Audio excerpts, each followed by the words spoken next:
आहे त अकबर बादशाह चित्तौड़गढ़ ते हमिलो कयो आहे।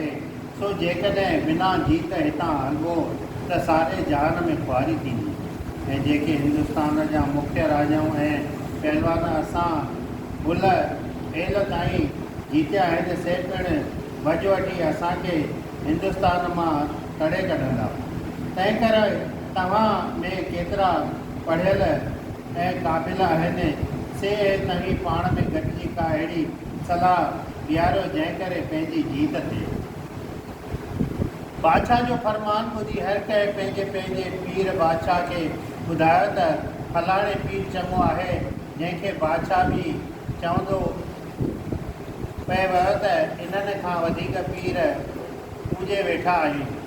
उन्हीअ कचहरीअ में हिकु सतगुरनि जो सिख पिणु वेठल हो, जंहिं पिणु कन लाइ इहे ॻाल्हियूं वेठे ॿुधियूं। जॾहिं ॾिठाई त बादशाह कंहिंजी नथो मञे, तॾहिं उथी बि सलाम करे चवणु लॻो त हुजूर, जेकॾहिं तव्हीं सिदक रखी ऐं मन में निम्रता सां सिर निभाए श्री गुरु अमरदास साहिब जन खे विनंती कंदा त उमेद आहे त तव्हांजी फतह थींदी। इहे दरवेश श्री गुरु नानक देव जन जी टी पीढ़ी गादी नशीन आहिनि, जिन साहिबनि केतिरनि माण्हुनि खे उपदेश ॾेई हिन संसार मां तारियो आहे ऐं जिन साहिबनि खे हिंदू गुरु ऐं मुस्लमान पीर करे पूॼनि था। मां अव्हांजो निमक खोर आहियां, जंहिं करे मुंहिंजी मर्ज़ी आहे त असांजे तरफ़ जी फतह थिए। तव्हांजे ॾाढे बाबर बादशाह श्री गुरु नानक साहिब जन जी ख़िदमत करे बख़्शीश वरिती हुई ऐं श्री गुरु नानक देव जन जूं करामातूं सारी पृथ्वीअ ते ज़हूर आहिनि। अॼु पिणु सभई पीर फ़क़ीर संदन टी पीढ़ी श्री गुरु अमरदास साहिब जन खे निमंदा रहंदा आहिनि ऐं कंहिं बि पीर फ़क़ीर जी मजाल न आहे जो संदन साम्हूं बीह सघनि। श्री गुरु नानक साहिब जन खसीस तरबेज श्री गुरु नानक साहिब जन शमस तरबेज जहिड़े औलिया खे जंहिं सिज खे सॼे हेठि लाथो हो, तंहिंखे पंहिंजी करामत जे जोर करे छॾियो।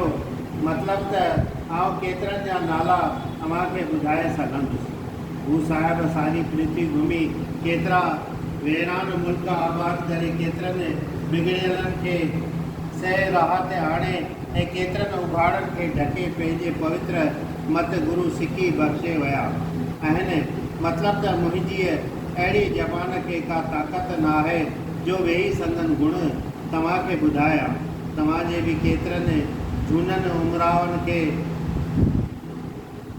संदन ख़बर आहे, तव्हीं हुननि खां पुछी वाक़िफ़ थियो।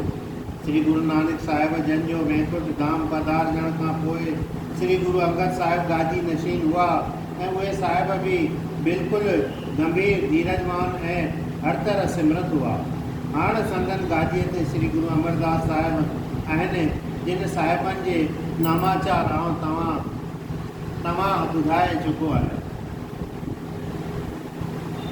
अकबर बादशाह सिख जे वाता एतिरे क़दुरु सतगुरनि जी उस्तति ॿुधी ॾाढो ख़ुशि थियो ऐं पिणु उमेद थियसि त चवणु लॻो त घणा ॾींहं थींदा जो असां वटि के काजी मके खां थी आया हुआ। जिन असां सां ॻाल्हि कई हुई त श्री बाबा नानक उते पिणु आया हुआ ऐं राति जे काबे शरीफ़ ॾांहुं पेर ढिघा करे सुम्ही पिया हुआ। उते हिकु जीवन नाले ख़िदमतगार रहंदो हो, तंहिं गुरुजन खे ॾिसी वरितो ऐं चिड़ मां वेझो अची साहिबनि खे सख़्तु लफ़्ज़ साहिबनि खे सेखत कलाम ॻाल्हायईं ऐं टंगुनि खां गीले ॿिए पासे करे फिटो कयईं त झट में काबो शरीफ़ बि दरवाज़ो ई किरी वियो। तंहिं करे मूंखे पक आहे त अहिड़ा गुरु बेशक आरफ़ ऐं कामिल हूंदा ऐं मूंखे बिल्कुलु कड़ी उमेद आहे त मां उनजे दया सां ज़रूरु सोभारो थींदुसि ऐं हुननि साहिबनि जे क़दमनि ते पंहिंजो सिर निवाईंदुसि। एतिरो चई बादशाह हिकिड़े बुद्धिमान अमीर खे तयारु कयो जो बिल्कुलु पढ़ियल ऐं दानू ऐं ख़ासि करे पारसीअ में त बड़ो ऐं हमेशह सत्संग कंदड़ ऐं जंहिं करे हू निहायत गंभीर ऐं थोरो ॻाल्हाईंदड़ ऐं मिठो ॻाल्हाईंदड़ हो। बादशाह हिन खे तमामु उमंदियूं सौगातूं ज़रिए ऐं पश्चिमी कपिड़नि जूं पोशाकूं ऐं केतिरो धन ॾिनो ऐं जंहिं सिख बादशाह खे सतगुरनि मनसिबत ॿुधायो हो तंहिंखे साणुसि गॾु वञण लाइ हुकुम ॾिनो ऐं एतिरो पिणु चयाईंसि त उते वञी सतगुरनि जे कदमनि ते असांजे पारां मथो टेकियो ऐं तमामु धीरज सां असांजो समूरो अहिवालु सुणाइजो। बादशाह जो हुकुम पाए हू ॿई ॼणा उतां रवाना थिया। आख़िर हू ॿई ॼणा मंजिलूं हणंदा सुख सां अची गोविंदवाल में पहुता ऐं बादशाह जो ॾिनल सौगातियूं खणी सतगुरुनि ॾांहुं विया। उन वक़्तु स्वामी बावजी साहिब ते विराजमान हुआ ऐं उते वेठे कमीननि जो कमु नज़र मां कढियाऊं त एतिरे में हू ॿई ॼणा बि अची साहिबनि जे कदमनि ते किरी पिया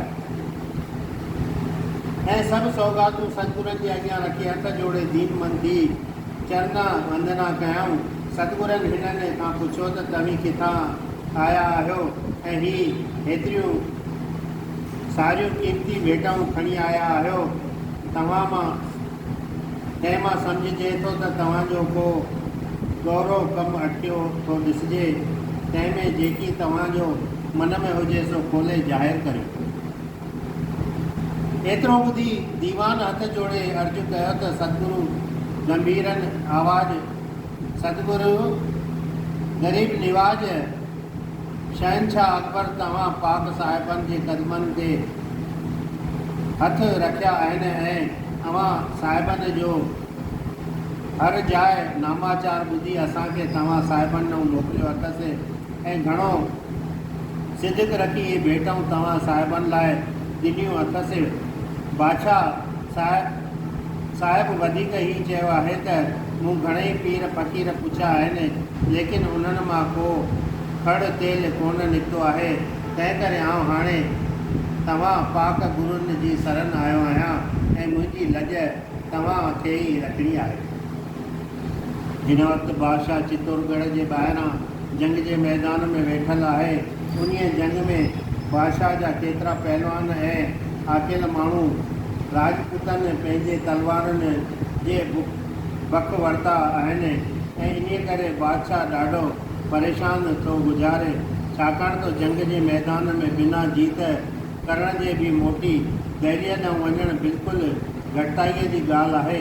बादशाह खे हिन मूंसां आयल माण्हूअ श्री गुरु नानक साहिब जंहिंजी कीर्ति ॿुधाई आहे ऐं पिणु गुरु अंगद साहिब जंहिंजी वाखाण बि सुणाई आहे ऐं तव्हांखे परवाह साहिबनि जी महिमा पिणु बादशाह खे ॿुधाई आहे। तंहिं करे बादशाह श्रद्धा रखी तव्हां ॾांहुं असांखे मोकिलियो आहे ऐं वारो वार असांखे चयो अथसि त सतगुरनि खे हथ ॿधी अर्ज़ु कयो त मुंहिंजी इज़त तव्हांजे हथ में आहे जा तव्हीं रखंदा। श्री गुरु अमरदास साहिब जन दीवान जा वचन ॿुधी ऐं खेनि बिल्कुलु ॻुवारे मुल्क खां आयल ॾिसी ऐं अकबर खे नओं श्रद्धालु ॼाणी हिन जी आश पूरन करण जो इरादो करे फरमाइण लॻा त जॾहिं खां वठी अकबर चित्तौड़गढ़ जे किले ते चढ़ाई कई आहे उन साॻे वक़्तु असां बि बावली साहिब कोटराइण जो कमु शुरू कयो आहे। जीअं अकबर उते वञी हर तरह तयारी करे किलो घेरो कयो आहे ऐं सख़्तु चोटूं खाधियूं अथनि, तीअं असां बि हिते ॾाढा माण्हू कठा करे कोरिया कया आहिनि ऐं अनेक ॾाखड़ा ॾिठा आहिनि ऐं ॾाढी कोशिशि पई कई अथऊं त अञा बावलीअ जो कमु सिधो कोन थियो आहे।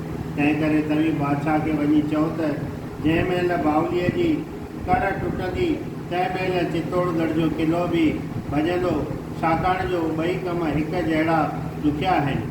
हेॾो राजपुत्र बलवान आहिनि त हेॾो वरी पथर कठोर आहिनि जो केतिरा ई जतन करे रहिया आहियूं त टुटनि ई नथा। बोल गुरु नानक देव हरि उचितम केशव नाम